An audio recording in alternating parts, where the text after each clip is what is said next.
কেউ নয়ন মুদে দেখে আলো, কেউ দেখে আধার। শুনছেন কথা?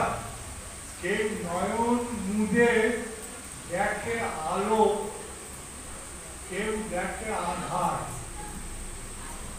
কেউ বলে বা এক হাঁটু জল, কেউ বলে সকাল। আমরা সাধারণ মানুষ কি করি? চোখ বুঝিয়ে কি অন্ধকার, চোখ বুঝিয়ে কি দেখা যায় অন্ধকার। আবার কেউ চোখ বুঝিয়ে আলো দেয়। আমাদের সাধনা সেইটাই, যেন আমরা চোখ বুঝিয়ে আধার না দেখে আলো দেখি। এটাই সাধনা তো আমাদের। এখন পরবর্তী হচ্ছে আলোক স্বরূপ, তিনি জগতের আলো। আমরা চোখ বুঝিয়ে অন্ধকার না দেখি, আমরা যেন চোখ বুঝিয়ে এই জগতের আলোকে দেখতে পাই। চোখ চেয়ে তো দেখি, কিন্তু চোখ বুঝিয়েও যেন সেই আলোকে দেখতে পাই। এটাই আমাদের সাধনা। এই জন্যই আমরা দীক্ষা নিয়েছি, অন্য কিছু করার জন্য নয়। আমরা চোখ চেয়েও আলো দেখবো, চোখ বুঝিয়েও আলো দেখবো। যেদিন আমাদের শেষ চোখ একেবারে বন্ধ হয়ে যাবে, সেদিনও ওই আলো দেখতে দেখতে আমরা চলে যাব। কোথায় চলে যাব? আলোক সাগরে চলে যাব। কেমন করে? ওই আলোয় সাগরে ভাবতে পারতাম। সুতরাং কি আমাদের সাধনা সেই জায়গায়, আমাদের ভাবতে হবে যে আমাদের সেই সাধনা সেই জায়গায় যাচ্ছে তো। মনে করি তোমায় নিয়ে ভাববো সারাদিন, পড়বো চয়ন পুষ্প যত, কাঁদবো মালা মনের মতো, পড়িয়ে দিয়ে তোমার গলে, থাকবো বসে চরণ তলে, তোমায় নিয়ে থাকবো মগন। আমার আমি আমার আমি থাকবে না, হবে সব তোমার মাঝে লীন। এমনি করে থাকবে প্রভু আমার সারাদিন।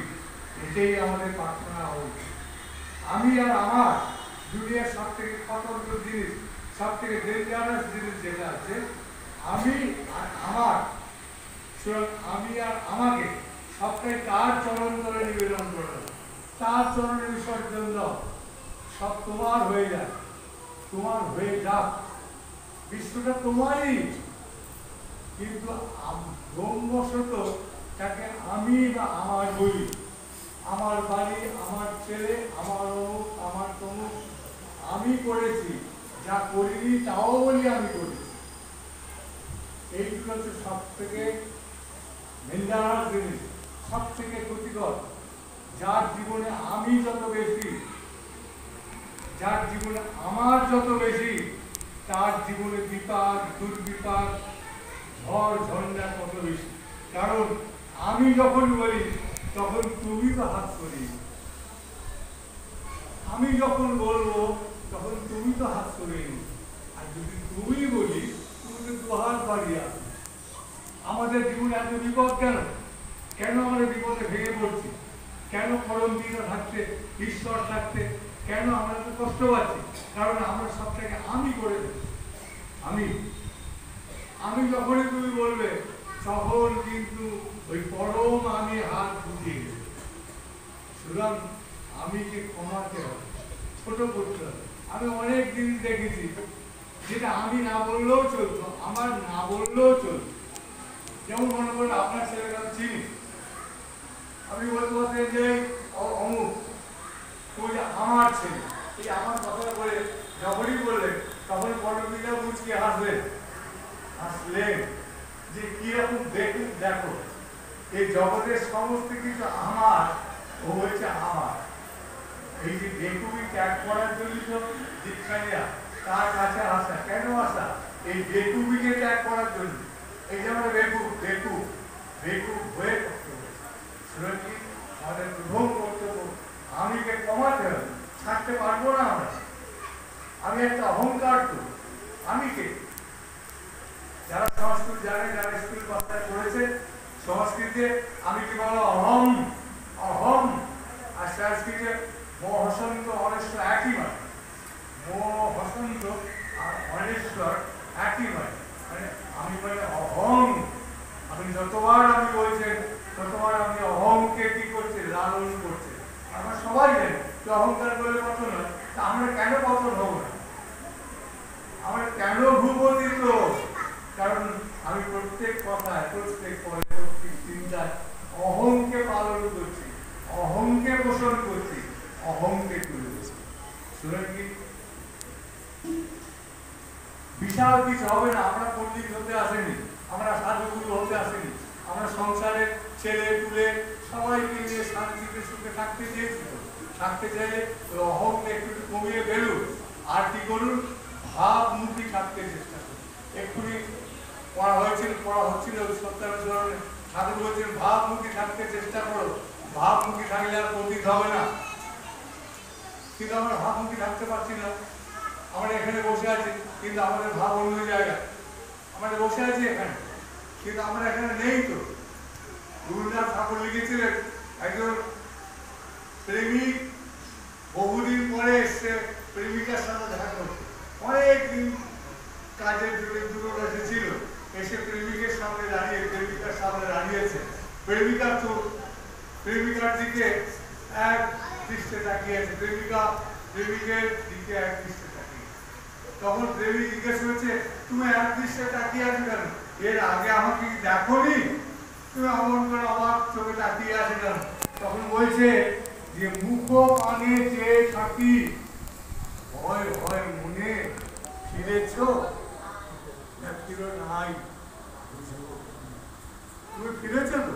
সেই দাম দাঁড়িয়ে আছে। প্রেমিকা কি বলছে? যে মুখ পানে চেয়ে থাকি, ভয় হয় মনে ফিরেছ না ফিরো নাই, বুঝবো কেমন? তাহলে তুমি এসছো, তোমার ভাব এসছে তো, নাকি ভাব অন্য কোথায় বাধা দিয়ে এসছে? তুমি তো এসছে, আমি দেখতে পাচ্ছি। আমি কেন, সবাই দেখতে পাচ্ছি, কিন্তু তোমার সেই ভাব এসছে।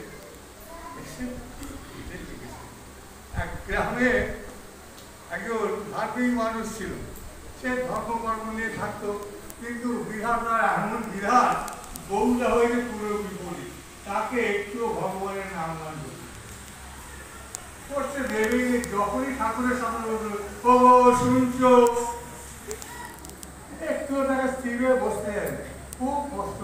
হালকা করে, ঠাকুর তুমি সব দিলে, বউ না দিতে পারছে, কিন্তু এমন বউ দিলে কেন যা তোমার থেকে আমাকে দূরে সরিয়ে দিচ্ছি? কিন্তু প্রতিদিন যাওয়া, প্রত্যেক দিন ভেবে সকাল উঠে সব কাজ করে দিই, যে স্নান করে ঠাকুর বসবো, অন্তত কিছুক্ষণ বসবো, ধ্যান করবো। যেই বসে অন্য সময় ডাকছিল, এই ঠাকুরের সামনে বলেছে যে ও শুনছো, জলের ঘড়ি পাশে আছে, ঘড়ি একটু এগিয়ে দাও না, আর বাড়ালে পাওয়া যায়। আমি কিনা করতে দেবে। এরা হচ্ছে অবিদ্যারূপিণী স্ত্রী, যারা ঈশ্বর থেকে মানুষকে অবিদ্যারূপিণী। একদিন ভেবেছে, অনেকদিন ঠিক মতো নাম করা হয়নি, একদিন অত্যন্ত ভরে উঠে সব কাজ সেরে দিয়ে করেছি কি, স্নান করে ঠাকুরের সামনে গিয়ে বসেছে। যেই বস না বসতে ভালো করে আসলে মানে বসে, অমনি ডাক শুরু হয়ে গেছে।